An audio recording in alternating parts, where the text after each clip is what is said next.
আসসালামু আলাইকুম স্নেহ শিক্ষার্থীরা, আশা করি তোমরা সবাই ভালো আছো, সুস্থ আছো। আজকের এই ভিডিওতে আমি বেসিক্যালি তোমাদেরকে জানানোর চেষ্টা করব যে নতুন পরীক্ষা পদ্ধতিতে যেভাবে করে রেজাল্ট প্রস্তুত করা হবে, অর্থাৎ কিভাবে করে তোমাদের স্কুলে তোমাদের রেজাল্টটা দেওয়া হবে।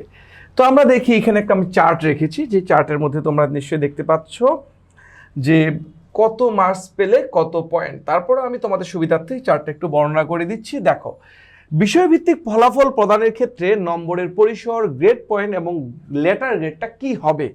কেউ যদি 80 থেকে 100 মার্কস পেয়ে থাকে কোনো পরীক্ষায়, তাহলে তার গ্রেড পয়েন্টটা গিয়ে দাঁড়াবে 5 এবং তার লেটার গ্রেডটা হবে A+।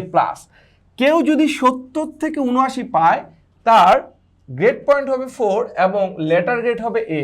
কেউ যদি 60 থেকে 69 পায়, তাহলে তার গ্রেড পয়েন্ট হবে 3.50 এবং তার যে লেটার গ্রেড সেটা হবে A-।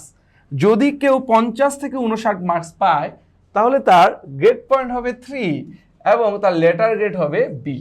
কেউ যদি 40 থেকে 79 পায়, তাহলে তার এখানে 40 থেকে 49 হবে পায়, তাহলে তার গ্রেড পয়েন্ট হবে 2 এবং তার লেটার গ্রেড হবে C। কেউ যদি 33 থেকে 39 পায়, পাস মার্কস কিন্তু 33-এ, তাহলে তার গ্রেড পয়েন্ট হবে 1 এবং লেটার গ্রেড হবে D।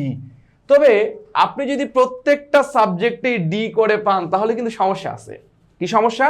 সমস্যাটা হলো, আপনি যদি একটা বিষয় D পান, তাহলে আমরা ধরে নিব বা তোমার স্কুলের স্যাররা ধরে নিবে যে তুমি ওই সাবজেক্টে উত্তীর্ণ।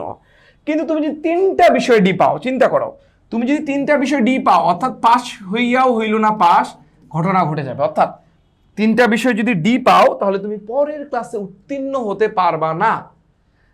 তবে বিষয় শিক্ষক বৃন্দের সাথে যদি আলোচনা সাপেক্ষে প্রতিষ্ঠানের প্রধান শিক্ষক বিশেষ বিবেচনায় তোমাকে পরবর্তী ক্লাসে উত্তীর্ণ হতে দিতে পারে। তবে এই বিশেষ বিবেচনাটা শুধুমাত্র 2024 সালের জন্য। পরবর্তীতে এই বিশেষ বিবেচনাটা কনসিডার করা হবে না বলেই আমরা জেনেছি।